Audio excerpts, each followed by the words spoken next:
Showbiz Entertainment, and I am still your reviewer. Hell in a Cell 2015. I think that's pretty much cuts it for me after watching this. I am through with WWE completely. If I cover anything at all on this channel about the WWE, I'm going to probably get it from blogs on the internet. Because I honestly, after what I've seen, I waited this long to do this video because I wanted to see the aftermath of Hell in a Cell. I wanted to see if it was going to get good at all. I wanted to see what was going to happen. I wanted, what they were going to do on Raw the next night. What were they going to do on SmackDown? And they have absolutely done nada. They have done nada. It sucks. Let me get to this review. Okay, the first match. Dolph Ziggler, Cesaro, and Neville took on Rusev, Sheamus, and King Barrett in a six-man tag team match. This is the before that the actual show. Okay, if you take a look at every superstar, let me start with Dolph Ziggler, a guy who just got out of a ridiculous feud with Lana, and it turns out that Lana and Rusev post on TMZ finds out that these people are going to be engaged, and it's put on WWE television, and there's a possibility that these two could be in trouble for that. And basically, the feud was not happening. It was boring. It was ridiculous. They kind of thought that Lana could have went on her own, kind of like Sable did in her when she broke. But obviously, that did not happen.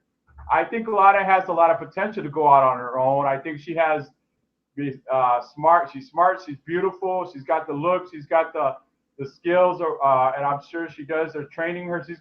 By the way, she's gonna be coming back and have her first match as soon as she comes back from injury. And that feud pretty much got canned, right? Because it just didn't make any sense to even do it anymore after that, especially after that. And then you got a guy like Dolph Ziggler who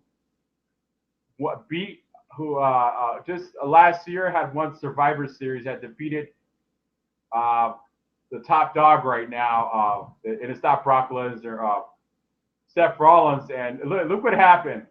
Nothing happened. The fans wanted to get pushed. They have not pushed him either. He's just a mid-carder. Here's another guy, Cesaro. This guy wrestles his heart out every time he goes out in a match. He entertains us. He does whatever he has to do to make a match happen. And I know that John Cena, even Dolph Ziggler, and the fans have got behind this guy, but apparently the losers in the back have not. These matchmakers, these guys should not even be back. They should not be calling the shots. This is ridiculous. Vince McMahon, where are you with all this garbage? This is not right. This is terrible. I mean, they want to make a guy. They want to create a face after John Cena's, because John Cena's going to be taking off for a couple months. He'll be back in December 18th, which is confirmed. But meanwhile, they're afraid what's going to happen to the WWE without John Cena. Okay, really.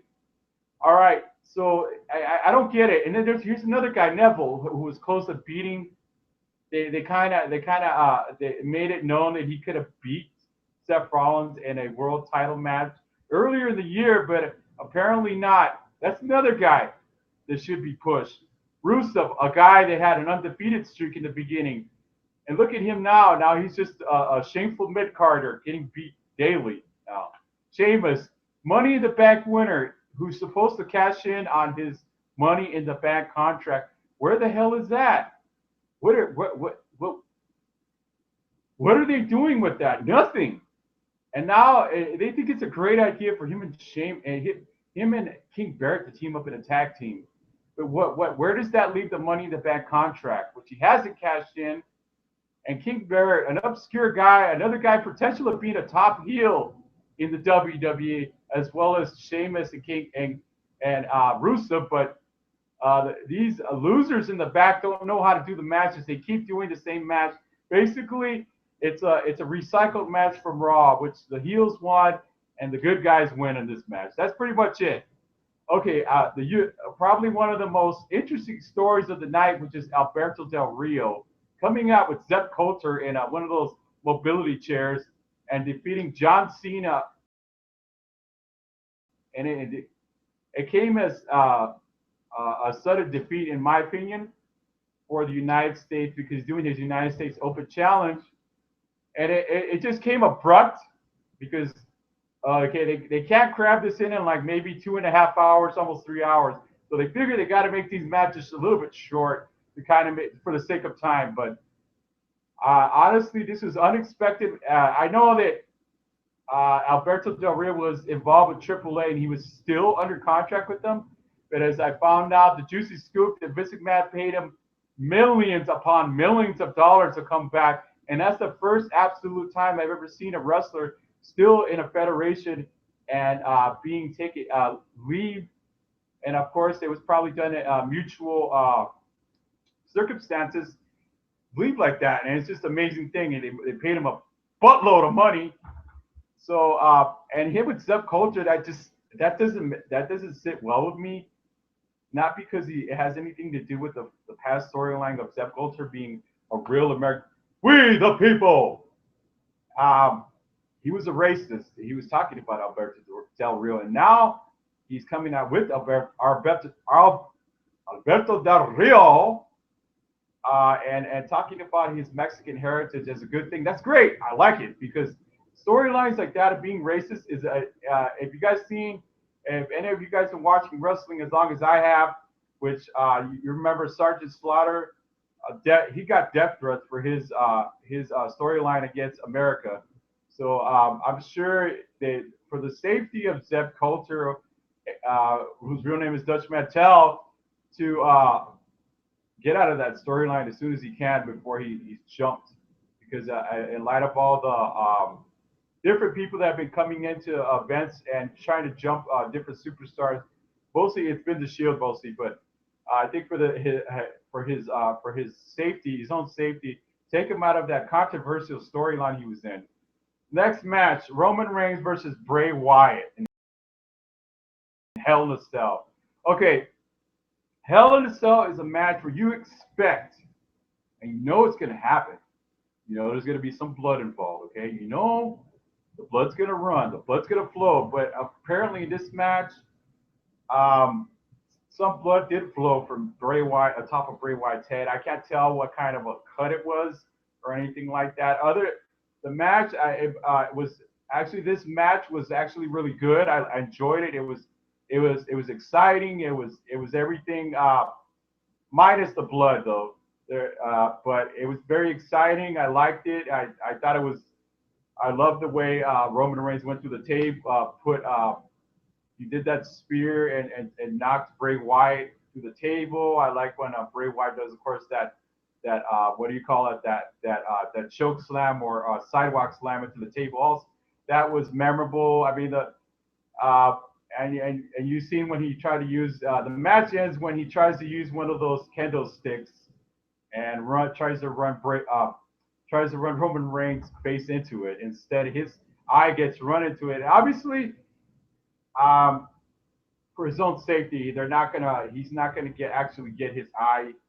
His eye could get taken out. His eye could get punctured or something like that. So by the time you see him later on attacking the Undertaker, he has a black eye, kind of like me. No, I'm just kidding. That's the way my eyes look, anyways, folks. So I mean, this match is just like what do you say, like a warm up, a little bit of an afterthought because of my God, main event. But I'll get to that later. The New Day versus the Dudley Boys. What the hell is going on here? Okay, the New Day have been impressing people lately. All the guys in the back, Vince McMahon, they're getting behind the New Day. Okay, they took the belts from the primetime players. I really feel bad for those guys, by the way. They didn't hold the belts too long. New Day recaptured it from them, and then the Dudley Boys, including the Night of Champions, have been unable to capture the titles from the New Day. Um, Probably because there's a lot of guys, a lot of matchmakers back there that are called. They call the shots. They decide who's going to win, who's going to lose, and it's obvious to me that the New Day is not going to lose these titles. I can't tell you right now offhand how much more they're gonna hold them.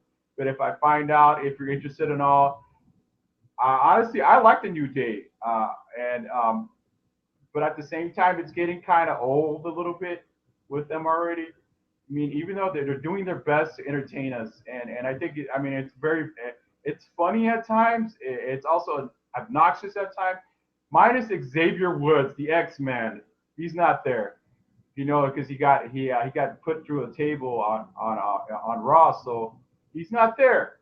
So I mean, the outcome of the match was not a surprise, with the New Day winning. So I mean, when I first heard the Dudley Boys were going to return to the WWE, I thought for sure, I thought it was set in stone for sure that they were going to win those titles as soon as they got there, because the primetime players, it seems like they kind of got put to the wayside as soon as the Dudley Boys got there. And what happened? Nothing. Nothing's happened. It's the same story every Monday Night Raw, every SmackDown, Thursday Night SmackDown. The next match, Charlotte versus Nikki Bella, was actually a great match. It's one of the best matches of the night in my opinion, and I know wrestling for sure. And it was, I think Nikki dominated most of the match, and I think what they're trying to do is kind of create like give Charlotte. So Charlotte, it happens to be the daughter of Ric Flair, and a lot of people think she's riding on the cocktails of her father. Okay, I don't think that, but a lot of people do, including Nikki Bella, including Paige. So okay, you got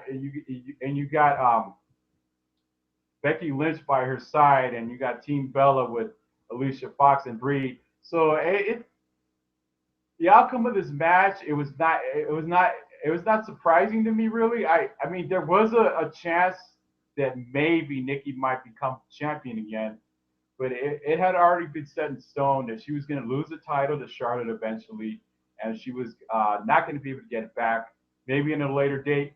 And by the way, the Bellows are not retiring, because I did a video a while back, and I want to make sure I don't get false information, but they were going to retire, but as it turned out, they're not going to retire after all, because they love the sport of wrestling.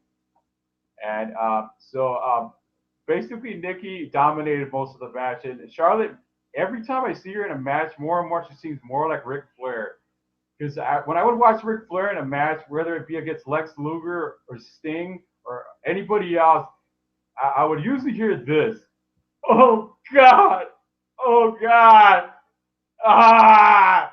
Like Ric Flair in his day he is the greatest of all time, by the way. But he would make me laugh because most of the match, when you did see him suffer punishment, it was projected. You already knew what was going to happen when he would say. He would say that. So that's what I see. It's like I don't know if it's Charlotte herself trying to emulate her father, but it seems more and more every time I watch Charlotte in action, she seems more and more like the Nature Boy Ric Flair, and I dubbed her the Nature Girl. So on to the next match. This is probably the absolute worst match of the night. Absolutely worst match of the night. And that doesn't even do it justice. This, by far, is the worst match of the night. I kid you not. This is like the absolute worst match of the night. Seth Rollins versus Kane for the WWE title. We had seen since Battleground, not Battleground, Night of Champions, that Kane had been pulverizing Seth Rollins left and right. It's like he had Seth Rollins' number. It's like he had the best of Seth Rollins. It's like he was on his way to becoming champion again, because I had heard on the internet he's getting ready to retire. He was gonna have one last run with the WWE title, but apparently that did not come into fruition, because The match was terrible. It was very much by the numbers match. And when he gets defeated, it's so fake. Okay, wrestling, I respect these guys, and they are. I'm starting to notice a whole lot of a new trend in wrestling. In the WWE, what I mean is I'm seeing a lot of bleeding happen in a match, where it's a bloody nose, a bloody mouth, anything. I'm starting to see that a lot of, because you've seen John Cena get pulverized, and it was real by Seth Rollins, and you've seen different stuff like we'll see later on in the night, of course, and that's what I've been noticing a lot of. But when he gets defeated, it's just like so sudden. It's just not believable at all. It's like you see, okay, he does it. I don't know. Just this match was just terrible. It's the worst match of the night. I probably give this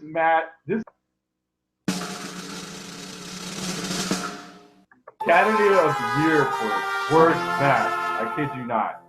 And okay. And talking about Hell in a Cell, the recent Hell in a Cell, right? The next match with Ryback versus Kevin Owens for the Intercontinental Champion. And you kind of knew already that Ryback was not going to win because, okay, Kevin Owens is a rookie. And you all know that Ryback was not big on people's minds at the time because he was, if you remember his humble beginnings with Tough Enough, and then of course, and when he teamed, he became a Paul Heyman guy with Curtis Axel. He became this big time jobber. I already knew what was going to happen. I already knew what they were going to do that did not believe in him. And so when he lost to Kevin Owens, he lost in such an irreverent fashion that it was so quick. Power bomb, pop-up power bomb, it's over. That's not believable. I'm sorry. That is not believable.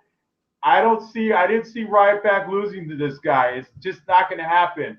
But of course, the guys in the back, the losers in the back, being the losers that they are, they want to have Kevin Owens as the Intercontinental Champion. The WWE's always been known to let heels keep the title longer than any babyface at all. Not that Ryback's a babyface because he's a pretty ugly guy, pretty intimidating, and so I don't get it. I just do not get it why they did this. This whole pay-per-view was pure garbage. This pay-per-view was straight up garbage. It was like the worst and the worst pay-per-view of the year. It's like they knew already. Okay, the fans want to see Ryback win the title, but we're not going to do that because we want to piss them off. We want to make sure that they're not calling the shots. We wanted to make sure that Kane did not win the title because we want to have Seth Rollins as champion still. We want to make sure to win because I guess they basically just became sparring partners for the New Day. And we didn't want the Undertaker win because Brock Lesnar has to be this invincible guy that nobody can beat. Should I go on?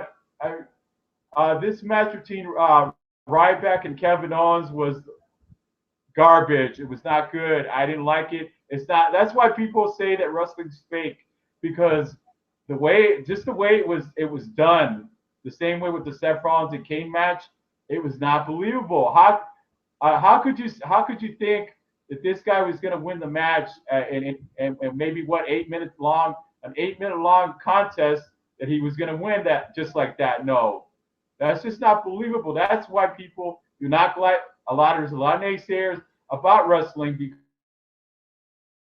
because they say it's all fake. But they got a lot of things to say about it. They're right about it then because this stuff, the matches, the way they were planned out, the build-ups were terrible. It's not believable. Ryback losing to Kevin Owens is not believable. The saving grace of Hell in a Cell was this: the Brock Lesnar versus The Undertaker in Hell in a Cell. Even though I thought this is getting repetitive after a while, and seeing the Undertaker lose to Brock Lesnar, because I had already said Brock Lesnar is not going to get pinned by anybody. I don't know when they're gonna pin this godlike wrestler they're making him out to be, this unbeatable killing machine. He's unstoppable. Not even the Undertaker could stop him. He's the only guy that could have did it, and now nada. So when I saw the match, I already knew who was going to lose. But the match, oh my God, did it exceed expectations. It was the most brutal match of the night.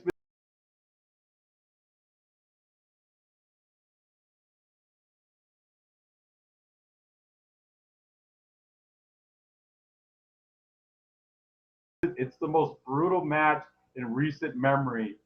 It's like Attitude Era kind of stuff. I'm talking about blood. I'm talking about the Undertaker doing his famous uh, chair to the throat thing, and it was just brutal. Brock Lesnar tearing off the ring, so we could really see what these guys go through. This is not, they don't got no whoopee cushion. No, I was kidding. They don't got no cushioning under there. It's all wood. So when you get slapped, it hurts like a son of a gun. So, I mean, the match was good. I kind of thought it could have went a little longer, but if it would have went any longer, I think Brock Lesnar and the Undertaker probably would have got sent out on the stretcher. In the end, basically, the Undertaker pulverized Lesnar. He brutalized him. He devastated him like nobody's ever done in the last 3 or 4 years already. So, but then, of course, we all knew it was going to happen. It was going to happen at some point. It looks like the Undertaker was on his way to pinning the Beast. And let me just enlighten you people that don't know. The Undertaker has a win over Brock Lesnar. He defeated him on SmackDown. 1, 2, 3, a clean win. How did he do it? With the last ride. You know, the biker did me what? You know, remember that? You done it now. Just don't like now. Whatever that song was, anyways. But remember the American Badass Undertaker defeated in a match, in a triple threat match with the Big Show. The Undertaker devastated the Beast with just so you don't know, just so you know that this is not an unwinnable situation, and it's at the end of the day they're building up the Beast, and they don't want him to. My voice cracked. They don't want him to lose a single match. I mean, I wouldn't. Okay, these two. It's been known that these two guys don't. There's rumors that these two guys do not like each other. There's also rumors that there was blading in this match. Basically, when you hit a post and you grab a little blade with a little paper on it, and then you blood starts coming out. And that's why I had to watch this event again just to do it to check it out more closely. I don't see Brock Lesnar grabbing anything out of his gloves at all. It's all real, all pain all the time. This match really brought the pain, and really it was a torturous match. Uh, Basically, the Undertaker and Brock Lesnar gave us a memorable match. But like I said, these WWE is really not painting a good picture with the Undertaker, making him look like a sissy next to Brock Lesnar. When we all know that the Undertaker is a genuine badass. He's not this guy, big tall guy that wrestles for television. That's a TV wrestler that's all fake and all that stuff. This guy is mean. Okay, you don't want to mess with this guy when you don't want to get on the Undertaker's bad side. Okay, he might not have competed in the octagon, and we all know that Brock Lesnar is the most well-rounded athlete ever in the WWE. He's done it all. He's been a NCAA champion. If I got that right, he's been UFC champion, the WWE champion. He's done it all. The guy's pretty much done it all. And I understand what they're trying to do. They're trying to build him up, but you got guys. The Undertaker, give him a win, for crying out loud. The Undertaker is not weak. I mean, think about it. He's 50 years old, going on 51, and he comes back and he's basically turning the clock just to entertain us, you and me. And what happens? He doesn't win. And in a kind of like a what do you call it? A deja vu incident. Brock Lesnar uses a low blow, the F5. There you go. The Undertaker's beaten once again for the 1,000th time. Give the Undertaker a chance. We're crying out loud. Got it? No, I was kidding. Ugh. And okay, Bray Wyatt. Okay, you see the let me and you refresh everybody's memory. Okay, you see Lesnar when he's walking out of the match. The guy can barely stand up anymore. And by the way, Vince McMahon was angry at those two guys, and they're not getting in trouble. They're not getting fined for it. That's what I heard. And Brock Lesnar received at least 10 stitches to his head, not to mention the gash he had under his eye, because at one point in the match, a medic came in and tried to stop the bleeding from Brock Lesnar. Brock Lesnar pushed him away, and blah blah blah. We got down to the nitty gritty, but a lot of match.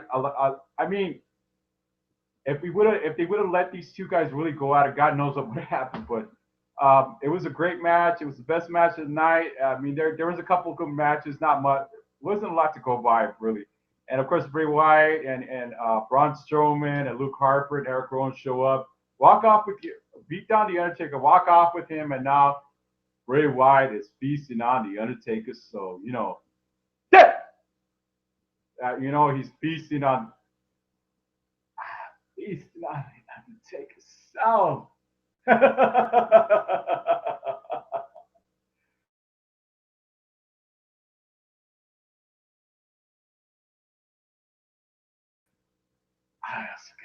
Goes around. Comes around. Has lunch. She has dessert. And I'm feasting on these immortal souls. And I have a new face of fear. Yeah! Okay. Basically, that's it. And this is and everything that transpired since then is the reason I'm not going to be watching wrestling anymore.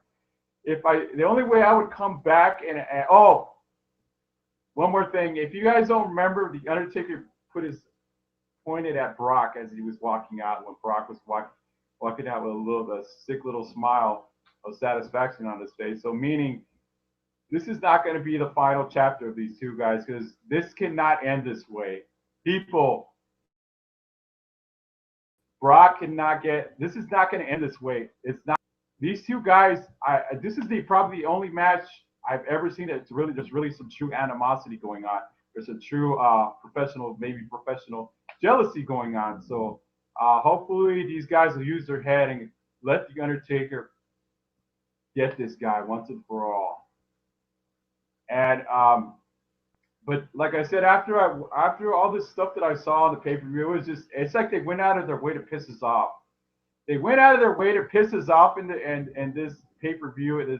It was awful, and I'm not going to be watching. I'll be covering I might be covering a couple videos here and there of WWE if it's juicy enough to even report, but I don't think I'm going to be watching wrestling too much anymore. This pretty much does it for me.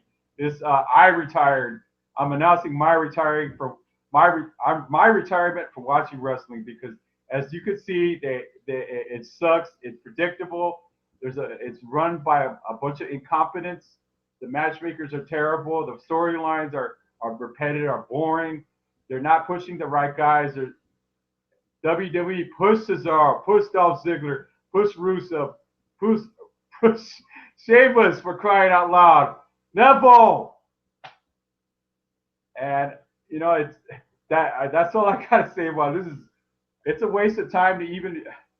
This whole thing is just terrible. I'm done. This is where me and WWE get off of it. Vince McMahon lost another subscriber. Bye bye.